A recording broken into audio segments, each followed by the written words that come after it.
Let's take a look at some of the things that Charlie Kirk said, shall we? And let's start off with the sexist statements. He made many comments about birth control, women's attractiveness, women's rights. He said birth control made women angry and bitter. He said that females over the age of 30 aren't attractive in the dating pool, and suggested that young women were suffering because they were focusing on work rather than having families. This is 1950s level shit. He promoted a model where women should see men as protectors and leaders, which marginalised women's autonomy and our diversity of purposes as entire human beings, not just fucking breeders. He condemned being gay at its very core by quoting Leviticus. He had opposition to gender-affirming care. He described progressive sexual or gender-based policies as sexual anarchy. And what about the racism? He once said, and I quote, "If I see a black pilot, I'm going to be like, boy, is he qualified." He called George Floyd, the murdered black man,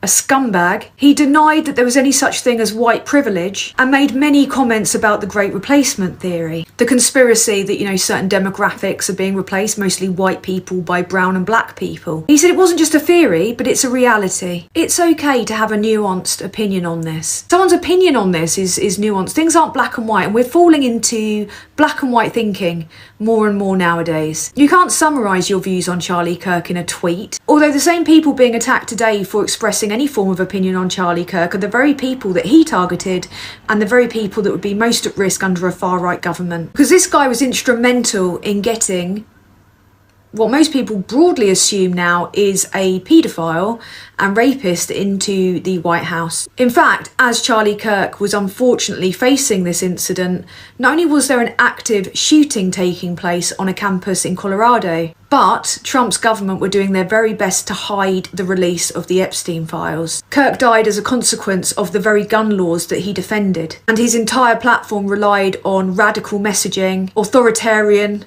approaches, the same that cultivates a feeling of fear and panic and suspicion, and the kind that might prompt extremism as a retaliation. Does that mean that he deserved to face what he did? Nobody deserves to face that. But as I said at the beginning, when you cultivate a feeling of fear and panic and paranoia in people, or you target demographics and increase their risk of hate crimes, you're vastly increasing the chances that there will be a retaliation to that language. Nobody is obligated to feel empathy or express empathy. And one of the things that I find the most galling in situations like this is when people pearl clutch and become the morality police and tell the communities impacted by his language and his rhetoric that they must show empathy. That's not how it works. The only way you reduce the risk of this happening again is by ending the culture wars and the hatred. But just watch MAGA capitalise on it.